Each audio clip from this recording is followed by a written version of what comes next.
Hey guys, welcome back to invest mindset. दोस्तों, आज हम ग्रोथ स्टॉक इन्वेस्टिंग के बारे में जानेंगे कि कैसे कुछ लोग स्टॉक मार्केट से मल्टीबैगर स्टॉक्स ढूंढ के एकदम एक्स्ट्राऑर्डिनरी प्रॉफिट कमा लेते हैं। जैसे राकेश झुनझुनवाला ने टाइटन कंपनी में इन्वेस्ट करके 15 साल में अपनी वेल्थ को 700 गुना इंक्रीज किया है। लेकिन उससे पहले आप लोगों को मैं एक इंटरेस्टिंग चीज बताता हूँ। तो दोस्तों, बेंजामिन ग्रैहम का नाम तो आप सभी ने सुना होगा, जो अपने टाइम के दुनिया के सबसे फेमस और अमीर इन्वेस्टर थे। और ये आज की तारीख के सबसे फेमस और अमीर इन्वेस्टर वॉरेन बफे के गुरु भी थे। और इन्होंने कुछ बुक्स भी लिखी थी, जैसे सिक्योरिटी एनालिसिस और द इंटेलिजेंट इन्वेस्टर, जो इन्वेस्टिंग की फील्ड की बाइबल मानी जाती है। तो अगर आप बेंजामिन ग्रैहम का रिकॉर्ड चेक करोगे तो आपको पता चलेगा कि इन्होंने 1920s से लेकर 1970s तक अपनी एक इन्वेस्टमेंट फर्म चलाई थी, जिसमें वो अपने क्लाइंट्स के पोर्टफोलियो को मैनेज करते थे। और अपने करियर में इन्होंने काफी सारे स्टॉक्स खरीदे और बेचे, क्योंकि वो एक वैल्यू इन्वेस्टर थे। तो वो एकदम अंडर वैल्यूड स्टॉक्स खरीदते और फिर जब स्टॉक्स महंगे हो जाते तो वो उसे बेच के अपना प्रॉफिट निकाल लेते। लेकिन 1948 में एक ऐसी चीज हुई जिसके बारे में बेंजामिन ग्रैहम ने कभी अपने सपने में भी सोचा नहीं होगा। क्योंकि 1948 में उन्होंने जाइको कॉर्पोरेशन में लगभग $7 लाख इन्वेस्ट किए, जिससे उनको उस कंपनी की 50% ओनरशिप मिली। और फिर उन्होंने कुछ वजह से इस स्टॉक को काफी टाइम तक होल्ड करके रखा। और फिर 1972 में ये कंपनी जब ग्रो हुई तो उनके $7 लाख का इन्वेस्टमेंट ग्रो होके $400 मिलियन का हो गया। मतलब सिर्फ 24 साल के पीरियड में ये 500 गुना ऊपर गया। और सिर्फ इस एक इन्वेस्टमेंट की वजह से उनके पार्टनरशिप फर्म की रेप्यूटेशन बहुत ज्यादा बढ़ गई, क्योंकि इससे उनके इन्वेस्टर्स की वेल्थ बहुत ज्यादा ग्रो हुई थी। लेकिन अगर आप नोटिस करोगे तो आपको पता चलेगा कि बेंजामिन ग्रैहम ने इस कंपनी में इन्वेस्ट करके अपने खुद के बहुत सारे वैल्यू इन्वेस्टिंग के प्रिंसिपल्स को ब्रेक किया। सबसे पहला तो ये कि बेंजामिन ग्रैहम अपने कोई भी स्टॉक को इतना ज्यादा टाइम के लिए होल्ड करते ही नहीं थे। वो ज्यादातर स्टॉक्स को 6 महीना या 1 साल के लिए होल्ड करते थे, क्योंकि उनकी वैल्यू इन्वेस्टिंग टेक्निक के हिसाब से जब स्टॉक एकदम अंडर वैल्यूड होता है तो वो उसे खरीदते, और फिर जब स्टॉक का प्राइस बढ़ता तो वो उस स्टॉक को बेच देते, और ग्रोथ के बारे में वो कभी सोचते ही नहीं थे। और दूसरा रूल उन्होंने ये ब्रेक किया कि उन्होंने इस कंपनी का 50% ओनरशिप लिया, जबकि वो कोई भी स्टॉक में इतना ज्यादा इन्वेस्ट करते ही नहीं थे। वो हमेशा एक डाइवर्सिफाइड पोर्टफोलियो बनाने की एडवाइस देते थे। इनफैक्ट उन्होंने अपनी बुक सिक्योरिटी एनालिसिस में खुद मेंशन किया था कि वो कोई भी कंपनी में अपने पोर्टफोलियो का 5% से ज्यादा इन्वेस्टमेंट करते ही नहीं थे। लेकिन ये एक इन्वेस्टमेंट उनके पोर्टफोलियो का एक बहुत ही बड़ा हिस्सा था। तो उनके इस एक इन्वेस्टमेंट से वो खुद तो बहुत ज्यादा अमीर हुए ही और वर्ल्ड फेमस इन्वेस्टर भी बने, जिसके साथ में उनकी ये दोनों बुक फेमस हुई।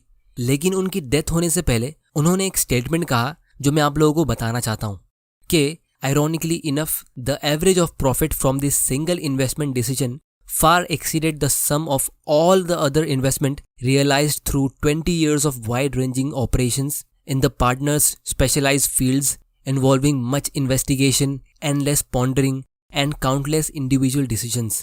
और फिर उन्होंने ये भी कहा कि We seemed to be very brilliant people। अब दोस्तों, इस लाइन का मतलब ये है कि इन्होंने अपने पूरे करियर में जितने भी स्टॉक्स खरीदे और बेचे थे, उन सारे स्टॉक्स से उनको इतना प्रॉफिट नहीं मिला जितना उन्होंने सिर्फ एक कंपनी, इस जाइको कॉर्पोरेशन के ग्रोथ स्टॉक में इन्वेस्ट करके कमा लिया। और इसीलिए उन्होंने ये लाइन कही थी कि We seemed to be very brilliant people, कि लोगों को लग रहा है हम बहुत स्मार्ट है, लेकिन हमने खुद ने इतना ज्यादा प्रॉफिट एक्सपेक्ट नहीं किया था। तो इसीलिए मेरे हिसाब से अगर बेंजामिन ग्रैहम यंग होते तो उन्होंने गारंटीड एक और बुक लिख दी होती ग्रोथ स्टॉक इन्वेस्टिंग के ऊपर।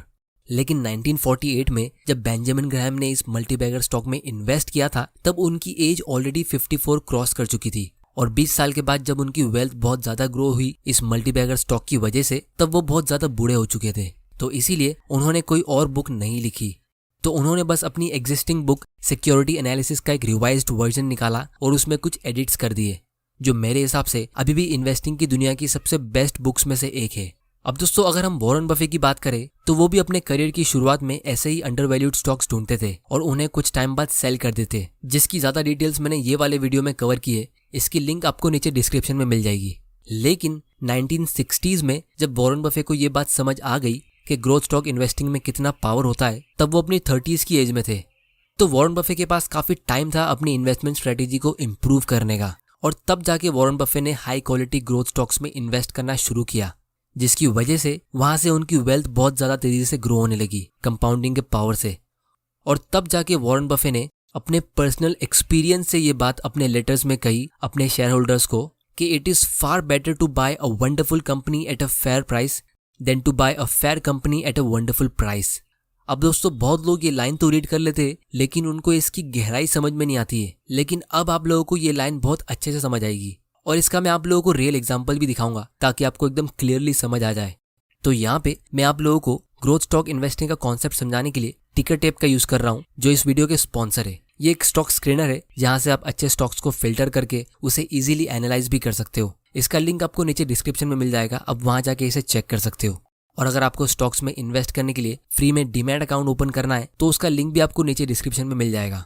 तो पिछले साल मैंने अपनी सिक्योरिटी एनालिसिस की बुक समरी के वीडियो में एक स्टॉक का एग्जांपल लिया था जो बेंजामिन ग्राहम के वैल्यू इन्वेस्टिंग प्रिंसिपल के हिसाब से एक अच्छा इन्वेस्टमेंट था।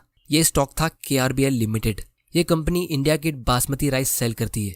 तो दोस्तों पिछले साल मार्च में कोविड-19 के डर से बहुत लोगों ने पैनिक करके अपने स्टॉक्स बेचे थे, जिसकी वजह से सेंसेक्स वो टाइम पे 40% नीचे गिर गया था क्योंकि नॉर्मल लोग अपने स्टॉक्स बेच के राइस खरीदने की लाइन में लगे थे।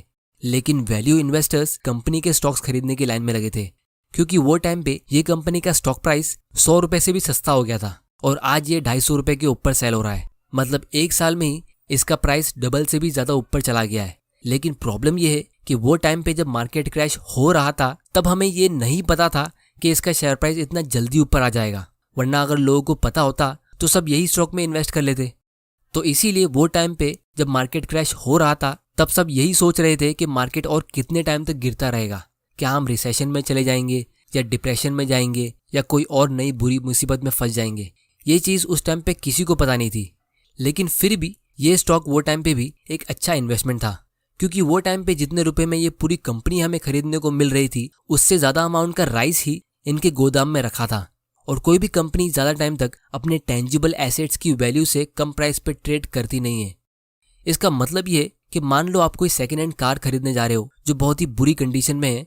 अब ये गाड़ी स्टार्ट भी होगी या नहीं आपको पता नहीं, लेकिन फिर भी आप इसको खरीद रहे हो क्योंकि आपको एकदम सस्ते प्राइस पे मिल रही है। तो अगर आप इस कार को भंगार वाले को बेच भी दोगे तो भी आपको इसके बाय प्राइस से भी ज़्यादा वैल्यू मिल जाएगी। तो ये आपके लिए एक रिस्क फ्री इन्वेस्टमेंट हो जाता है। अगर गाड़ी चल गई तो बहुत बढ़िया, नहीं चली तो आपका लॉस हो गई नहीं। उसी तरह अगर आप इस कंपनी को पूरा खरीद के सिर्फ उसके राइस को बेच दो तो आपका इन्वेस्टमेंट ऐसे ही रिकवर हो जाएगा क्योंकि उतने अमाउंट का राइस इनके गोदाम में रखा था और फिर फ्यूचर में ये कंपनी जो भी प्रॉफिट कमाती वो आपका बोनस होता। तो इसीलिए लोग इस मिस प्राइसिंग को रिकग्नाइज कर ही लेते और इतना ज़्यादा अंडरवैल्यूड किसी स्टॉक को होने देते ही नहीं है। इस चीज़ को मैंने सिक्योरिटी एनालिसिस की वीडियो में थोड़ा डिटेल में एक्सप्लेन किया है जिसकी लिंक आपको नीचे डिस्क्रिप्शन में मिल जाएगी। लेकिन प्रॉब्लम यह है कि ऐसी कंपनी से आप छोटे मोटे प्रॉफिट ही कमा सकते हो जैसा बेंजामिन ग्राहम ने अपने पूरे करियर में किया। इन कंपनीज में आप बहुत ज़्यादा वेल्थ नहीं क्रिएट कर सकते क्योंकि ये कंपनी राइस बेचती है जो एक कमोडिटी टाइप का प्रोडक्ट होता है।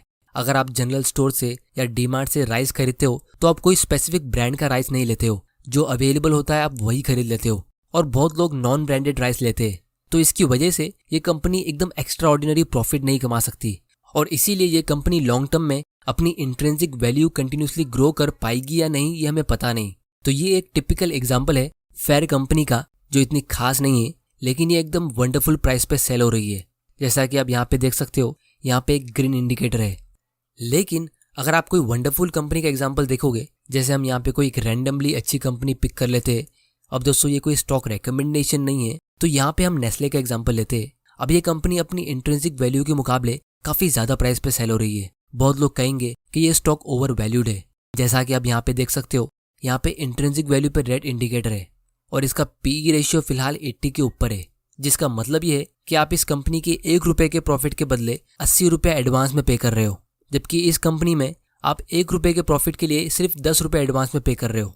तो अगर आप इन दोनों स्टॉक को कंपेयर करोगे तो इस हिसाब से ये KRBL लिमिटेड ज़्यादा अच्छा स्टॉक हुआ। तो लोग इस नेस्ले के लिए इतना ज़्यादा पे करने के लिए रेडी क्यों है, जबकि दोनों ही कंपनीज फूड रिलेटेड प्रोडक्ट्स बेचती है?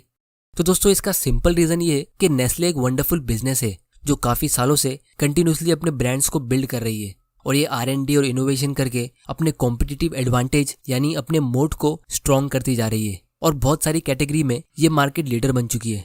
और इसीलिए अगर हम इसका ग्रोथ स्कोर चेक करेंगे तो हमें यहाँ पे अच्छा दिख रहा है। इनफैक्ट हमको इसके सारे इंडिकेटर्स ग्रीन दिख रहे हैं। तो इसीलिए अगर आप कोई भी क्वालिटी कंपनी का शेयर प्राइस देखोगे तो वो कंटिन्यूसली ऊपर ही जाता रहेगा। लेकिन अगर आप KRBL लिमिटेड का स्टॉक प्राइस देखोगे तो ये ऊपर जाके वापस नीचे आ गया। तो इसीलिए वॉरेन बफे हमें यही कहते हैं कि आप ऐसी कंपनीज में छोटे मोटे प्रॉफिट कमा सकते हो इसे राइट टाइम पे बाय और सेल करके, लेकिन अगर आपको एक्चुअल वेल्थ क्रिएट करनी है तो आपको वंडरफुल कंपनीज चुननी होगी और उन्हें फेयर प्राइस पे भी खरीदना होगा। क्योंकि ग्रोथ स्टॉक इन्वेस्टिंग का मतलब ये नहीं कि आप कोई अच्छी कंपनी को कोई भी प्राइस पे खरीद लो, क्योंकि बहुत लोग जब ग्रोथ स्टॉक इन्वेस्टिंग की बात करते तो वो अक्सर वैल्यूएशन को एकदम इग्नोर कर देते और यहीं पे लोग गलती करते। जैसे डीमार्ट का पीई रेशियो फिलहाल 200 का हो गया है, जिससे हमें क्लियरली पता चलता है कि ये एक्सट्रीमली ओवर वैल्यूड स्टॉक है। मतलब आने वाले 5-10 साल में कंपनी जो भी ग्रोथ शो करेगी वो ऑलरेडी इस वैल्यूएशन में काउंट हो चुका है। तो अगर कंपनी ग्रो हो भी जाती है तो भी इनके इन्वेस्टर्स को एकदम ज्यादा प्रॉफिट नहीं मिल पाएगा। लेकिन अगर ये कंपनी ग्रो नहीं होती है तो इनके इन्वेस्टर्स का लॉस बहुत ज्यादा होगा, क्योंकि इस वैल्यूएशन पे इसका अपसाइड पोटेंशियल बहुत कम है और डाउनसाइड पोटेंशियल बहुत ज्यादा है। तो इसीलिए अगर आप इसका फोरकास्ट देखोगे तो आप देख सकते हो इसकी अर्निंग्स और रेवेन्यू का फोरकास्ट अच्छा है, लेकिन इसके स्टॉक प्राइस का फोरकास्ट बुरा है। तो इसीलिए वॉरेन बफे आज भी एक वैल्यू इन्वेस्टर ही है, लेकिन जब वो कंपनीज पिक करते तो वो ग्रोथ स्टॉक चुनते, लेकिन उनको वैल्यू प्राइस पे खरीदते, ताकि उसमें उनका अपसाइड पोटेंशियल बहुत ज्यादा होता है और डाउनसाइड रिस्क बहुत कम होता है, जिसको हम फ्यूचर वीडियोस में और डिटेल में समझेंगे कि कैसे आप एक under valued high growth stock को ढूंढ सकते हो और उसमें कंपाउंडिंग का मैजिक कैसे काम करता है हम वो भी जानेंगे। तो दोस्तों उम्मीद करता हूं कि आपको ग्रोथ स्टॉक इन्वेस्टिंग के बारे में कुछ ना कुछ सीखने जरूर मिला होगा। तो इस चैनल को सब्सक्राइब जरूर कर लेना और बेल आइकन प्रेस कर देना ताकि आप ऐसे इंपॉर्टेंट वीडियोस मिस ना कर दो। टिकर टिप्स से स्टॉक को एनालाइज करने का लिंक नीचे डिस्क्रिप्शन में है और स्टॉक्स खरीदने के लिए डीमैट अकाउंट ओपन करने का लिंक भी नीचे डिस्क्रिप्शन में है। आप मुझे नीचे कमेंट करके बताओ कि मैं कौन से स्टॉक का एनालिसिस अपने फ्यूचर वीडियोस में करूं। वीडियो पसंद आए तो इसे लाइक करो, नहीं पसंद आए तो डिसलाइक करो। आपका वैल्यूएबल टाइम देने के लिए thank you and good bye.